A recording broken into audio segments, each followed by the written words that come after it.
The small town of Brookhaven was buzzing with excitement. Decorations lined the streets, and families gathered for a community rally that promised a day of speeches, food, and unity. But the festive mood took a dark turn when the growl of motorcycle engines echoed across the square. A notorious biker gang roared into town, their leather jackets and menacing stares silencing the laughter and chatter. They claimed the rally was disrupting their turf and demanded the event be canceled. Vendors hesitated, parents pulled their children close, and the once lively crowd stood frozen in fear.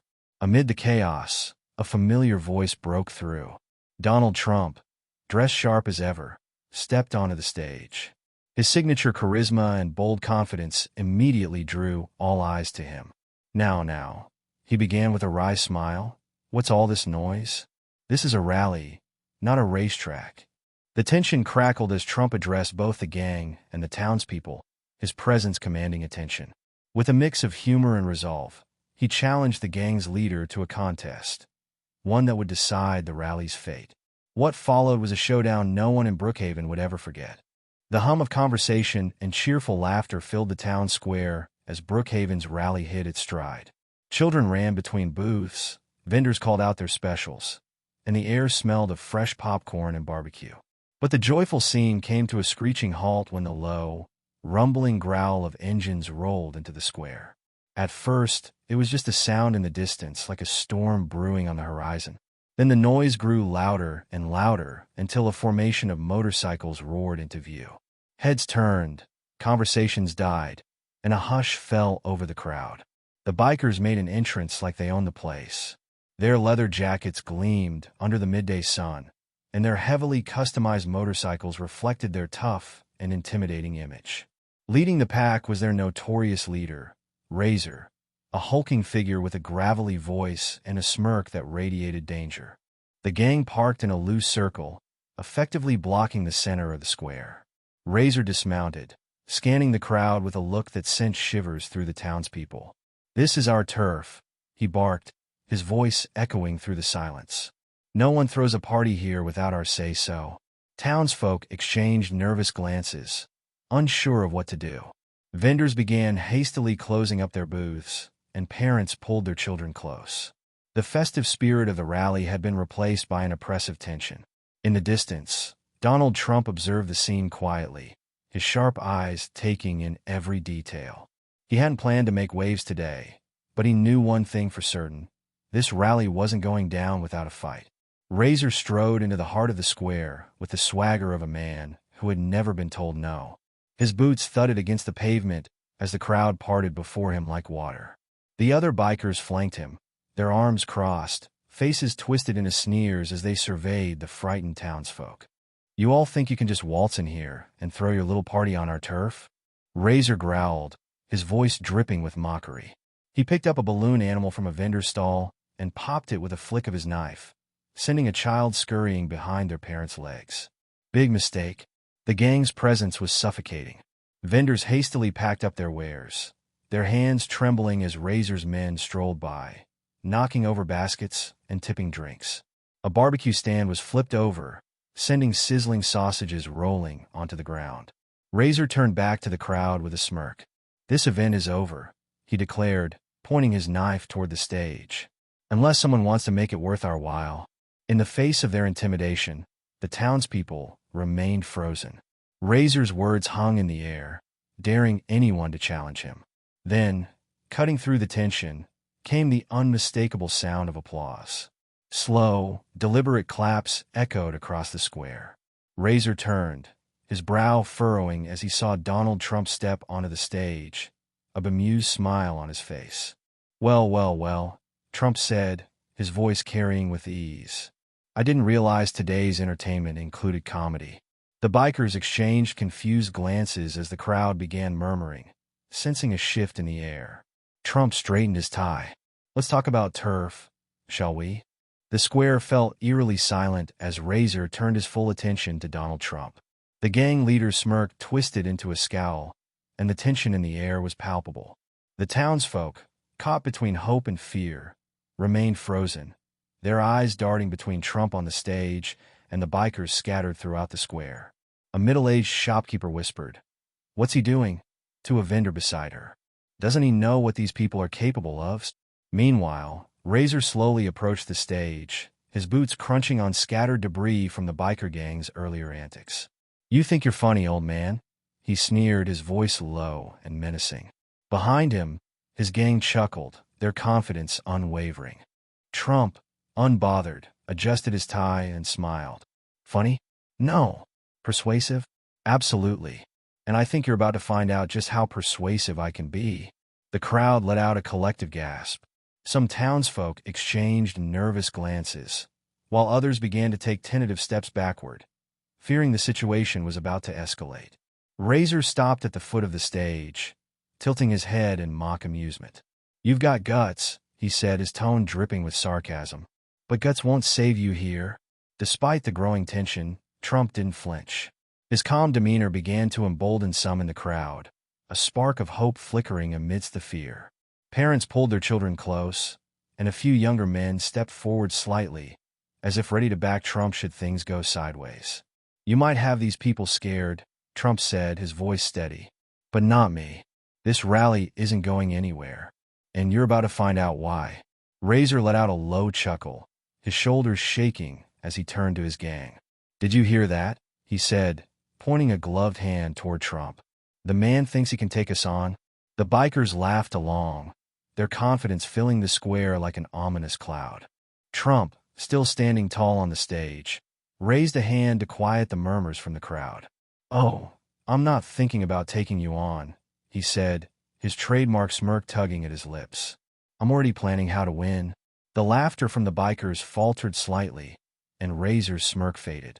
Win what? Razor demanded, stepping closer to the stage. A contest, Trump declared, his voice booming across the square. Strength, strategy, you name it. You and me. If you win, the rally's yours. But if I win, you leave this town for good. The townspeople gasped, their fear mingling with disbelief. Razor's gang exchanged uncertain glances, their bravado wavering at the unexpected challenge. Razor, however, barked out another laugh. You've got guts, I'll give you that, he said. But what makes you think you can beat me? Trump leaned casually on the podium, his confidence unshakable. Because I'm smarter, quicker, and, frankly, better looking, he quipped, eliciting a ripple of nervous chuckles from the crowd. Razor's grin turned into a snarl. You've got a deal, he growled. But don't think for a second you'll come out of this in one piece. Trump extended his hand dramatically toward Razor, sealing the challenge. Let's give this town a show they'll never forget, he said, his eyes twinkling with determination. The stage was set for a showdown that no one in Brookhaven could have anticipated. The square was abuzz with nervous energy. Townspeople gathered closer to the stage, drawn by Trump's unshakable confidence. Razor and his gang stood on the sidelines, their leather jackets glinting in the sunlight, arms crossed as they exchanged mocking smirks. The tension was palpable, the atmosphere thick with anticipation. Trump stepped up to the microphone, adjusting it with a deliberate flick of his wrist. He surveyed the crowd, his sharp eyes catching every fearful glance and uncertain face. Then, in his unmistakable tone, he began, Ladies and gentlemen, I'm going to say something very important right now. So listen closely. The bikers chuckled in the background, but Trump ignored them. This rally, he said, gesturing around him, is about unity, about strength, and about this great town standing together. But right now, I see fear. I see hesitation. And, you know what I say to that? Not on my watch. His words sparked a murmur through the crowd, and a few people stood a little taller. Trump leaned closer to the mic, his voice lowering for effect. Now, I've dealt with a lot of challenges in my life. Big ones, tough ones. But let me tell you, there's nothing tougher than seeing good people intimidated on their own turf. And we're not going to let that happen, are we? No, a voice shouted from the crowd, timid at first but gaining strength. Trump pointed toward the voice with a grin. That's the spirit. We've got brains, we've got guts, and we've got heart. And that beats leather jackets and loud engines any day of the week. The crowd began to stir, a ripple of hope spreading through them as Trump's words took hold. Trump scanned the crowd, his expression a mix of determination and encouragement. Now, I know what you're all thinking, he said, his voice growing stronger. How can we stand up to them? They've got the bikes, the muscles, the attitude.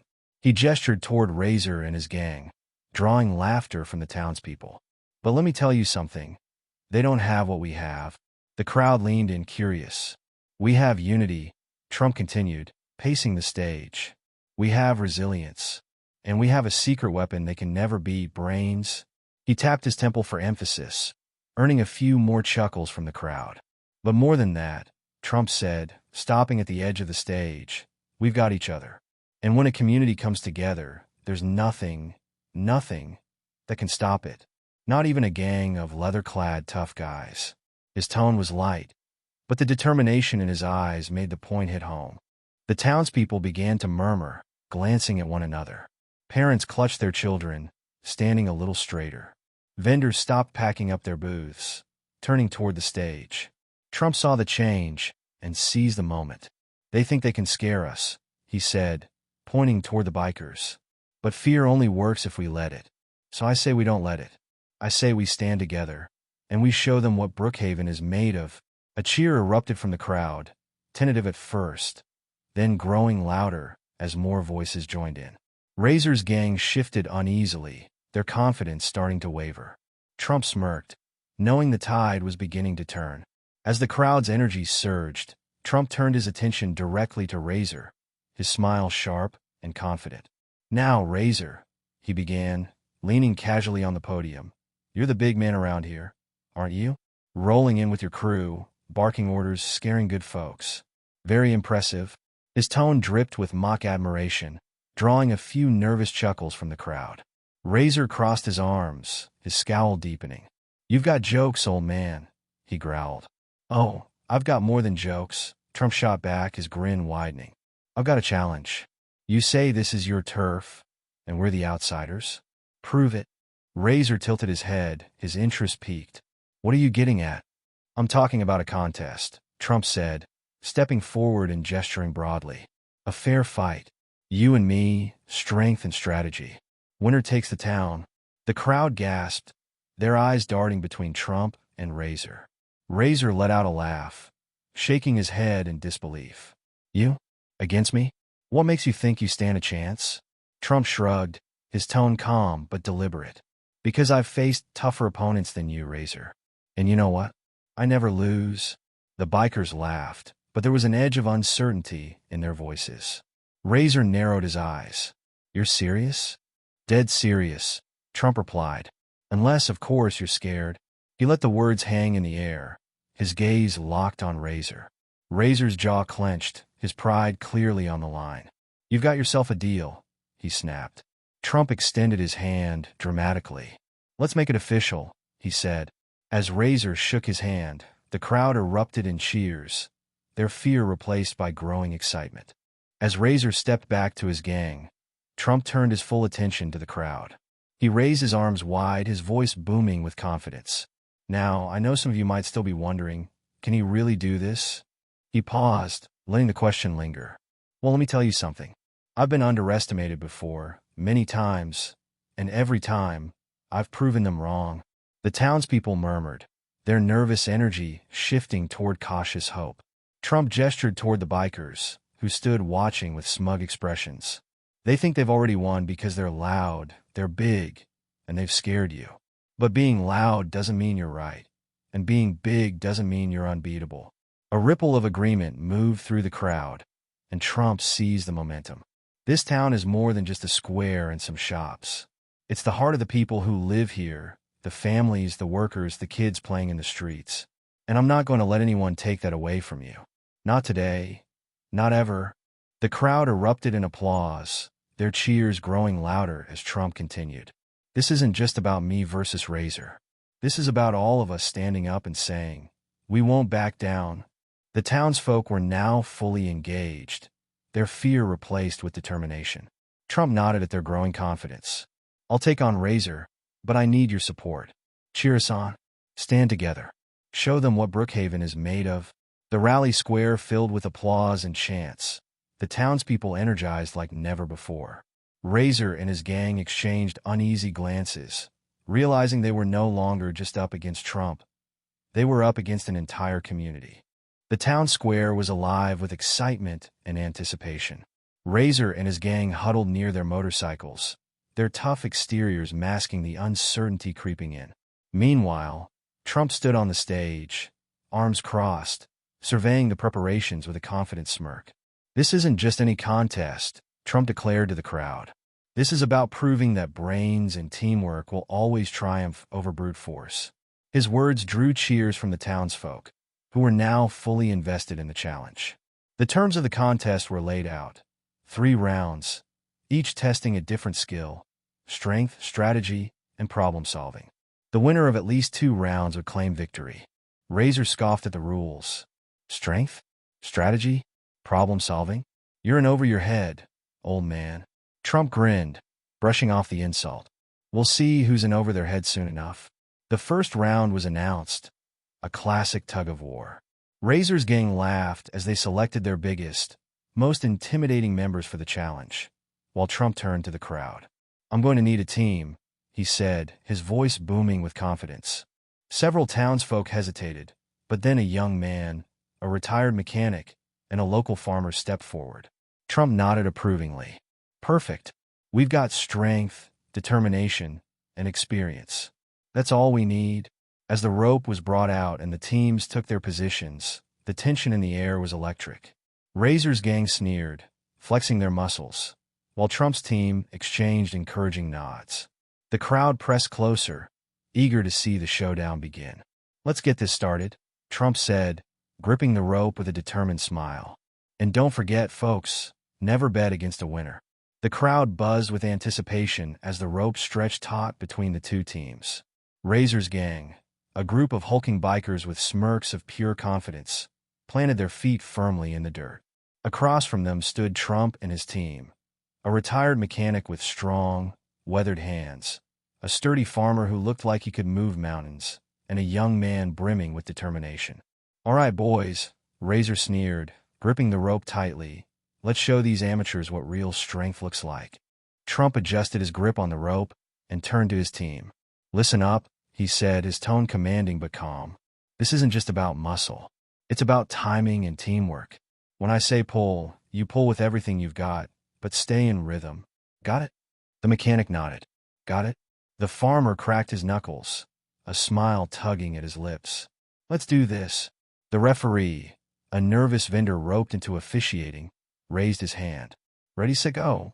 The bikers yanked hard, the force nearly pulling Trump's team off balance. The crowd gasped, but Trump held firm. "Steady," he barked, his team regaining their footing. Razor's gang laughed, but Trump's eyes gleamed with focus. "Now," he shouted. His team pulled in perfect sync, their combined effort sending a jolt through the rope. Razor's gang faltered for a split second, their overconfidence costing them precious ground. "Again," Trump commanded, and his team heaved together, inching the flag in their direction. The crowd erupted into cheers as Razor's gang struggled to regain their dominance. "Finish it," Trump bellowed, and with one final coordinated pull, his team sent the bikers stumbling forward, the flag crossing their side. The crowd roared with approval as Razor cursed under his breath. "One down," Trump said, dusting off his hands. 2 to go. The crowd was still buzzing from Trump's unexpected victory in the first round as the referee announced the second challenge, a strategy-based puzzle. A large table was brought out, holding a tangle of wooden blocks, metal pipes, and gears. The goal? Assemble a working model of a catapult capable of launching a small rock the farthest. Razor rolled his eyes, his overconfidence still intact. "A puzzle," he scoffed. "We're bikers, not nerds." Trump stepped forward with a grin. "Perfect," he said, surveying the pieces. "This one's all about brains. And lucky for me, I've got plenty to spare." The crowd chuckled, while Razor's gang begrudgingly huddled around their side of the table. Razor jabbed a finger at his men. "Just put it together. It's not rocket science." Meanwhile, Trump called over the mechanic from his tug-of-war team and added a local high school physics teacher to the mix. "Gentlemen," Trump said, clapping his hands, "this is where we show them how teamwork really works. Think fast, act smart." The timer started, and both teams got to work. Razor's gang worked chaotically, slapping parts together with brute force, occasionally shouting at one another in frustration. In contrast, Trump's team worked methodically, with Trump delegating tasks like a seasoned leader. "You handle the frame," he told the mechanic. "Teacher, get the launch mechanism calibrated." Minutes ticked by, and the tension mounted. Razor's gang cobbled together a crude structure, but it lacked precision. Trump's team, however, produced a sleek, functional catapult just as the timer ran out. The first test launches followed. Razor's catapult sent a rock tumbling a few feet, drawing laughter from the crowd. Trump's? The rock soared far across the square, earning cheers. "Brains over brawn," Trump said with a smirk. Every time, the tension in the square was electric as the referee stepped forward to announce the final round. "This round will test problem-solving skills," he declared. "Both teams must navigate an obstacle course while carrying a fragile item, a water balloon. The goal is to complete the course without breaking it." Razor sneered. "A kid's game? You've got to be kidding me." His gang erupted into laughter, but Trump only adjusted his tie, his expression one of focused determination. The course was laid out with a series of challenging obstacles: balance beams, tight turns, and a net crawl. Each team had to strategize how to complete it without spilling a single drop of water from the balloon. Razor pointed to his biggest, bulliest biker. "You're up. Just barrel through it." The biker grunted and cracked his knuckles, clearly ready to bulldoze his way through the course. On Trump's side, he gathered his team. "This isn't about speed," he said. "It's about precision. Stay calm, stay focused, and let's show them how it's done." The bikers went first. The massive rider took off like a freight train, blasting through the course with sheer force. The crowd winced as the balloon burst midway through, water splattering everywhere. Razor cursed under his breath, glaring at his gang. Trump's team stepped up next. The mechanic took the lead, holding the balloon with steady hands as he navigated the balance beam. The physics teacher followed, carefully handing the balloon through the net crawl. Step by step, the team moved with coordination and focus. As the crowd held its breath, Trump took the final leg, placing the intact balloon on the podium. The crowd erupted in cheers, their excitement drowning out Razor's frustrated growl. "Precision beats brute force," Trump said with a grin. Every time, the square erupted in cheers as Trump's team placed the intact water balloon on the podium. Razor scowled, his fists clenched at his sides. His gang stood awkwardly behind him, their bravado evaporating under the weight of their defeat. Trump turned toward Razor with a confident grin. "Well, Razor," he said, adjusting his tie, "I believe that makes it 3 for 3. Strength, strategy, and problem-solving. You've been outmatched." The crowd laughed and clapped, their excitement filling the air. Razor took a step forward, his face dark with frustration. For a moment, it looked as though he might retaliate, but Trump held up a hand. "Let's not make this worse for yourself," he said calmly. "A deal's a deal. You leave this town for good." Razor hesitated, his pride warring with the reality of his loss. Finally, he growled, "Fine, we're leaving. But don't think we'll forget this." He signaled to his gang, and one by one, they climbed onto their motorcycles and roared out of the square, leaving behind only a trail of dust. As the bikers disappeared, the crowd erupted in applause once again, their relief and joy palpable. Trump turned back to the microphone.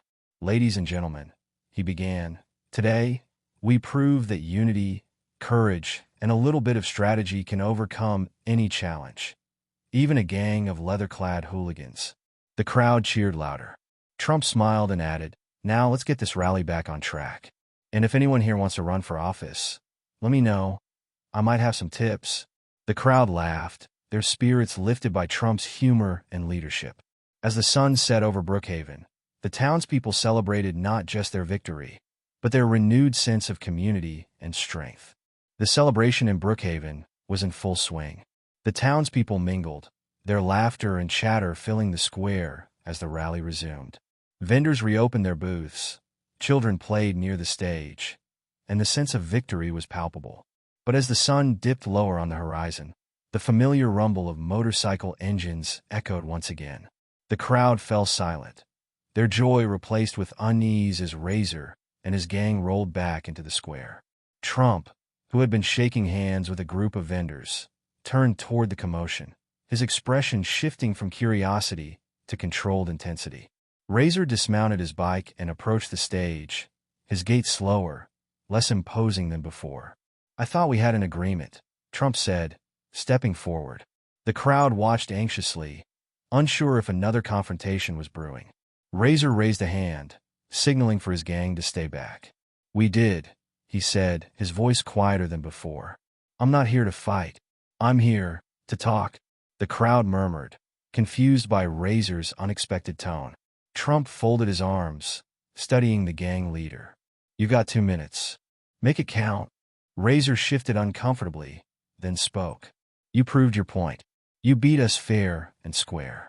But you also showed us something." He glanced back at his gang, then at the townsfolk.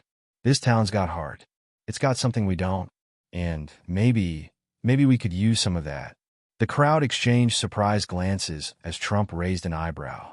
"Are you saying what I think you're saying?" Razor nodded reluctantly. "We want to help. You got a mess here after the contest. Let us clean it up." Trump paused, then broke into a grin. "Well, Razor, that's the first smart thing you've said all day." The tension in the air dissolved in a stunned silence as Razor's offer hung over the square. The crowd exchanged wary glances, unsure if the gang leader's words could be trusted. Trump, however, saw an opportunity. "Well, Razor," Trump said, stepping closer, actions speak louder than words. "You want to help? Prove it." He gestured toward the debris left from the contest, the broken tables, scattered trash, and upturned booths. "Let's see if your gang's as good at fixing things as they are at breaking them." Razor nodded, turning back to his gang. "All right, boys, you heard him. Let's get to work." His voice carried authority, but the bikers hesitated, exchanging uncertain glances. "Move!" Razor barked, and with grumbles and shrugs, they got to work. The townspeople watched with a mix of amazement and disbelief as the gang began cleaning up the square. One biker retrieved a broom from a nearby vendor, awkwardly sweeping up broken glass, while another struggled to reassemble a tipped-over booth. A third, covered in tattoos and scowls, found himself taking directions from a local grandmother on how to stack chairs properly. "Not bad," Trump quipped, observing the scene with a smirk. He turned to the crowd. "Well, are we going to let them show us up?" The townspeople sprang into action, joining the bikers in the cleanup effort. The energy shifted as laughter and conversation began to fill the air again. The bikers, though reluctant at first, soon found themselves working alongside the townsfolk, their tough exteriors softening as the community's warmth began to rub off on them. By the time the square was clean, the bikers looked less like invaders and more like part of the town. Razor wiped his hands and looked at Trump. "Satisfied?" "For now," Trump replied with a grin. With the square restored to order, an unusual sight unfolded. Bikers and townsfolk chatting, laughing, and working side by side. What began as a tense standoff had transformed into an unexpected partnership. Razor stood by one of the newly reassembled booths, his tough demeanor softening as a young boy handed him a bottle of water. "Thanks, kid," Razor said, taking the bottle. The boy nodded shyly before running back to his parents. Razor looked around at his gang, many of whom were smiling, an unfamiliar expression on their faces. Trump, observing the shift, stepped up to the microphone once again. "Ladies and gentlemen," he began, "what you're witnessing here is what I like to call a miracle of leadership and a little persuasion." The crowd chuckled as Trump gestured toward the bikers. "These fine gentlemen showed up today, thinking they could intimidate us. Now they're proving something far more important, that anyone can change." The crowd applauded, and even Razor gave a reluctant nod of agreement. Trump stepped down from the stage and approached Razor directly. "So, Razor," he said, extending a hand, "what's next for you and your crew? A little less intimidation, a little more contribution?" Razor hesitated, then shook Trump's hand firmly. "We'll see," he said with a half-smile. "This town's got heart. Maybe it's time we learned a thing or two about that." The crowd erupted in cheers, and Trump turned back to the microphone for one final comment. "See, folks? It doesn't matter how tough someone seems. Everyone has a little good in them. Sometimes, all it takes is the right challenge to bring it out." As the bikers helped pack up the last of the trash, the gap between the two groups seemed to shrink. A bridge had been built, one forged in the heat of competition and the spirit of cooperation. As the last of the cleanup was completed, the square was filled with a renewed sense of unity. The once intimidated townspeople mingled freely with the bikers, laughter and chatter replacing the earlier tension. Children played near the stage, and vendors handed out snacks and drinks to everyone, bikers included. Trump stood near the podium, watching the scene unfold with a satisfied smile. Razor approached him, his hands stuffed into the pockets of his leather jacket.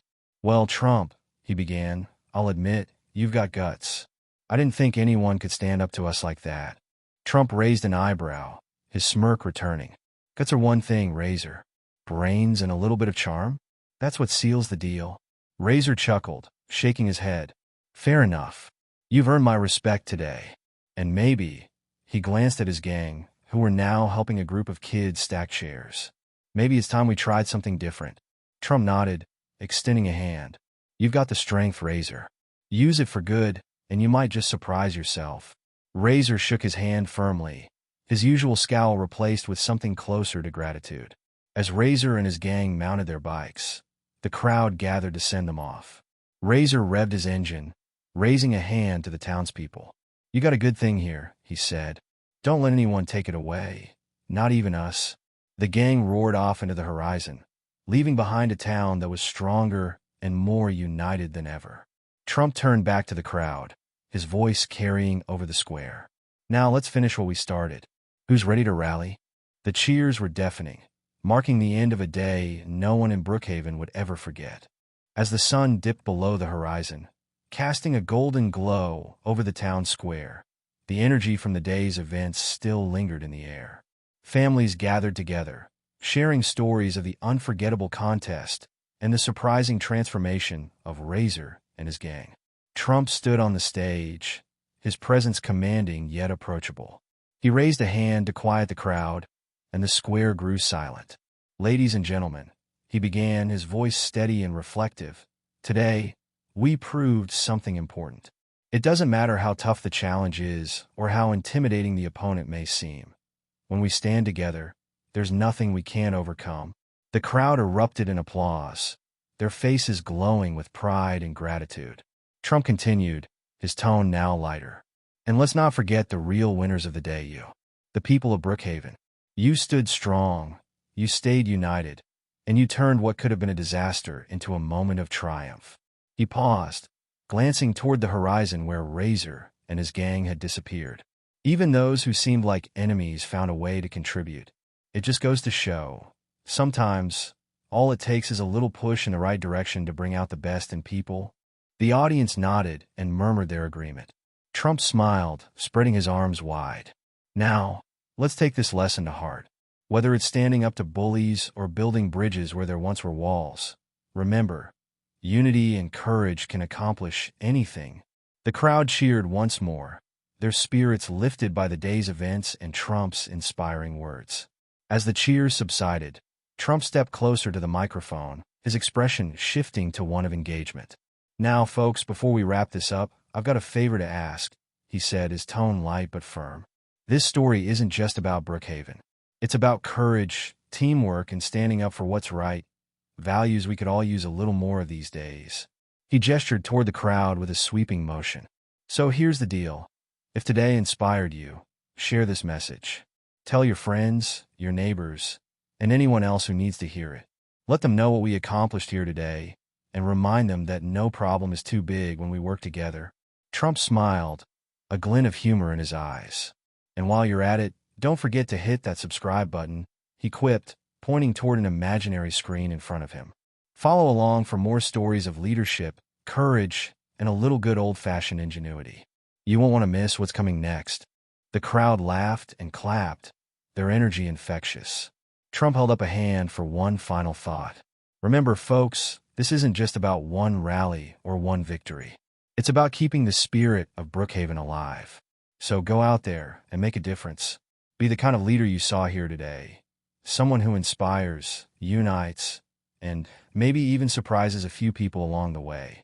With a wink, he added, "Now let's get this rally back in full swing." The party's just getting started. The square erupted into applause and cheers as music filled the air once more, marking the perfect end to an unforgettable day.